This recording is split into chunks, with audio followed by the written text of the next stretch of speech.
দুদিন আগে একটা ভিডিওতে তোমাদেরকে দেখিয়েছিলাম ড্রাগন গাছের ফুলের কুঁড়ি এসছে, তাও সেগুলো ছিল ছোট্ট ছোট্ট মরিচের মতো, দেখে অতটা বোঝা যাচ্ছিল না। তো চলো আজকে সেই ফুলের কুঁড়িগুলো একটু বড় হয়েছে, সেগুলো তোমাদেরকে দেখাচ্ছি। তবে যতটা ফুলের কুঁড়ি আমি তখন দেখিয়েছিলাম ততটা কিন্তু এখন আর নেই, কিছুটা ওই ছোট ছোট অবস্থাতেই নষ্ট হয়ে গেছে।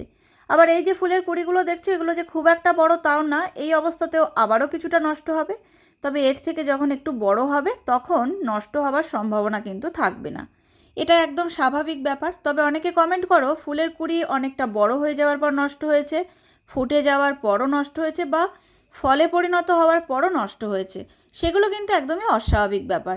এগুলো নষ্ট হওয়ার কিন্তু কিছু কারণ থাকে, যেমন গাছের গোড়ায় অতিরিক্ত জল বসা বা প্রপার ঠিকঠাক রৌদ্র না পাওয়া। এছাড়া অতিরিক্ত যদি জৈব সার বা রাসায়নিক সার দিয়ে ফেলো, তাতেও কিন্তু এই ধরনের প্রবলেম হতে পারে।